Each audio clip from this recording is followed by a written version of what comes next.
Est-ce que vous vous êtes déjà demandé quelle pouvait être la montagne la plus haute de tout le système solaire? Répondre à une telle question n'est pas si simple. Ce dont on est sûr par contre, c'est que parmi les planètes et les lunes qui peuvent se permettre d'en avoir, la Terre ne fait pas partie des plus gros candidats. Nous avons certes l'Everest, culminant à 8848 mètres d'altitude, ou bien le Mauna Loa, un volcan hawaïen qui prend sa base 11 km en dessous du niveau de la mer. Mais cela n'est pas grand-chose par rapport à des structures extraterrestres encore plus grandes. Si on veut réellement s'asseoir à la table des géants, la première suggestion qui nous vient naturellement à l'esprit, c'est le volcan bouclier Olympus Mons à la surface de Mars. Alors, ce n'est pas la plus large des montagnes de la planète rouge, mais c'est sans aucun doute la plus haute. C'est plutôt difficile de s'accorder sur un nombre, une donnée, parce que, en fait, ça dépend du point de vue de l'observateur. Mais le chiffre qui revient le plus souvent, c'est 21 229 mètres au-dessus du niveau de référence martien. Ce dernier représente le niveau que l'on accorde à l'hypothétique océan d'eau liquide qui se trouvait à la surface de Mars il y a plusieurs milliards d'années. Tout endroit en dessous de ce niveau était immergé sous l'eau. Par exemple, Hellas Planitia, un immense bassin d'impact dans l'hémisphère sud, se trouve 6 km sous cette référence. C'est en quelque sorte la fosse des Mariannes, mais version martienne. La fosse des Martiennes. Olympus Mons culmine à 21 229 mètres au-dessus du référence martien, mais en fait, elle est à 22 500 mètres au-dessus des plaines environnantes, qui, elles, se trouvent en dessous du niveau de référence. Et c'est ce chiffre-là, 22,5 km, que l'on doit utiliser par référence parce que c'est plus pratique, et puis surtout, ça nous permet de se rendre compte plus facilement de la taille impressionnante de la montagne. D'ailleurs, est-ce que vous avez déjà remarqué que tout paraît démesuré sur Mars? Je veux dire, les plaines sont gigantesques, les cratères d'impact sont d'une profondeur abyssale, les volcans s'étalent sur des centaines de kilomètres et certains d'entre eux atteignent les portes de l'atmosphère martienne, les caldeiras sont gargantuesques et le plus grand canyon, Valles Marineris, fait la taille des États-Unis. Pourtant, Mars est plus petite que la Terre. Beaucoup plus petite. Sa taille est 2 fois moindre et sa masse et son volume 10 fois moins importantes. En fait, elle possède un code de triche que la Terre et Vénus n'ont pas, à savoir une faible gravité de surface. Voyez-vous, l'activité volcanique de Mars était extrêmement importante dans le passé.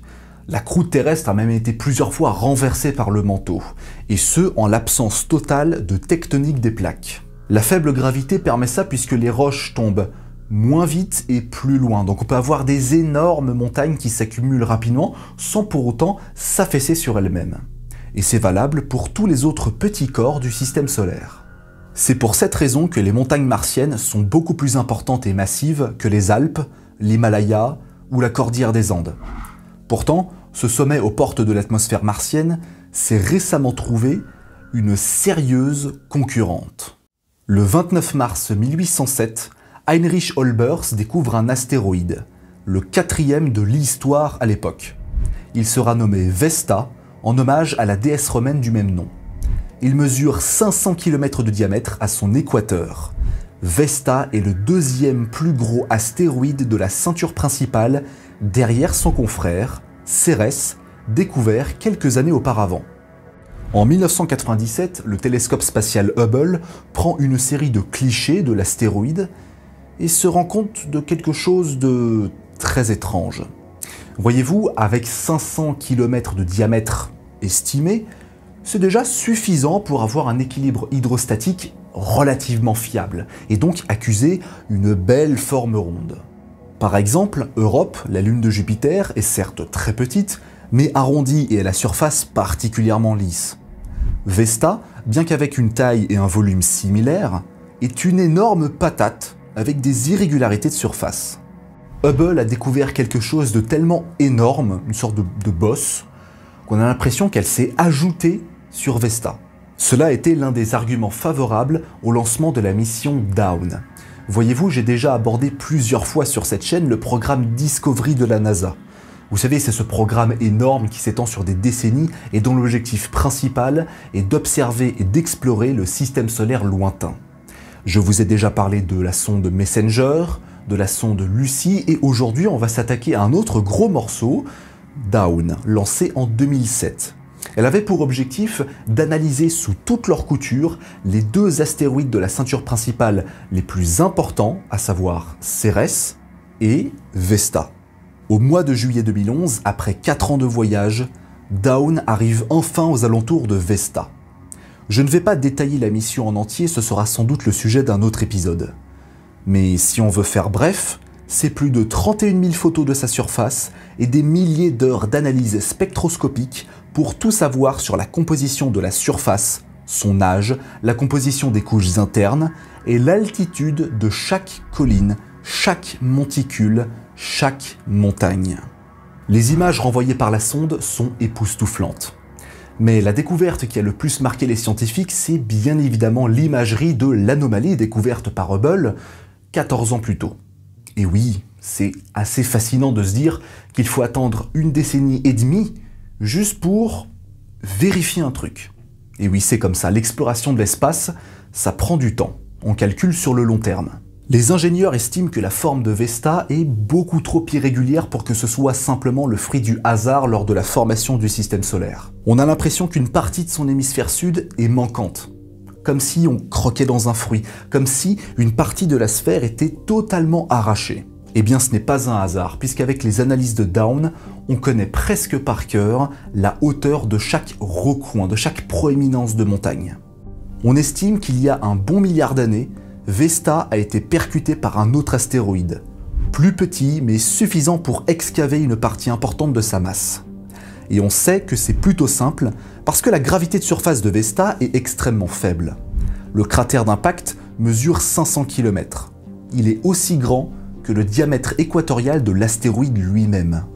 On peut d'ailleurs aisément le deviner sur les images en haute définition fournies par l'engin de la NASA. La conséquence nous donne un résultat étourdissant, surtout par rapport à la taille de l'astre en lui-même.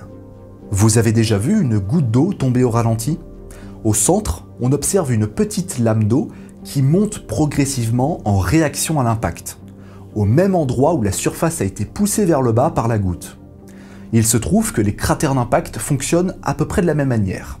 Au centre de ces derniers se trouve ce qu'on appelle le pic central.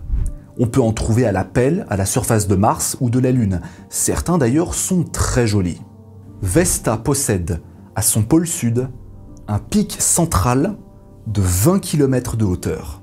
C'est absolument dantesque. Nommé Rhea Silva, il est aussi important qu'Olympus Mons, voire même plus puisque les estimations les plus favorables lui donnent une proéminence de 25 km. Alors certes, son concurrent martien est un volcan bouclier qui s'étale sur des centaines de kilomètres.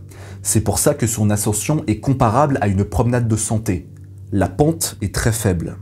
Mais Rhea Silva, c'est encore plus improbable puisque c'est le résultat du cratère d'impact qui a arraché une partie importante de l'astéroïde. C'est une montagne accidentelle. Les simulations de la NASA montrent carrément un mur, appelé le mur de Vesta, ou le mur de Rhea Silva, qui est la conséquence de l'impact avec l'astéroïde. Mais plus encore, c'est d'autant plus impressionnant lorsque l'on compare ces structures à la taille du corps céleste qui les abrite. L'Everest est minuscule par rapport à la taille de notre planète.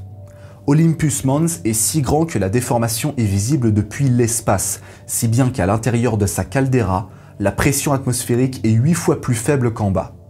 La hauteur de Rhea Silva termine toutes les autres. Elle représente littéralement 1/25e du diamètre équatorial de l'astéroïde. C'est tout bonnement gargantuesque. N'oubliez pas que tout ceci a été largement amplifié grâce, ou à cause, c'est comme vous voulez, de la faible gravité de surface. C'est pour ça que le pic central est aussi élevé.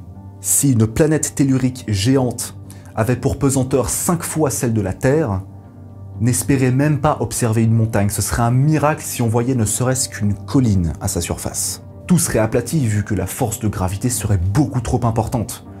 N'importe quelle montagne s'affaisserait sur elle-même, ce serait catastrophique. Si jamais les estimations sont recalculées et que la fourchette la plus favorable est avalisée, Rhea Silvia pourrait alors détrôner Olympus Mons comme étant la plus haute montagne du système solaire connue par l'homme. En attendant qu'une autre sonde aille vérifier tout ça, vous pouvez toujours regarder ma vidéo sur Voyageur 1. Et puis aussi vous abonner à ma chaîne, partager mon travail s'il vous plaît, mettre un petit pouce bleu, un commentaire et activer la cloche pour ne pas rater les prochains épisodes. À la prochaine!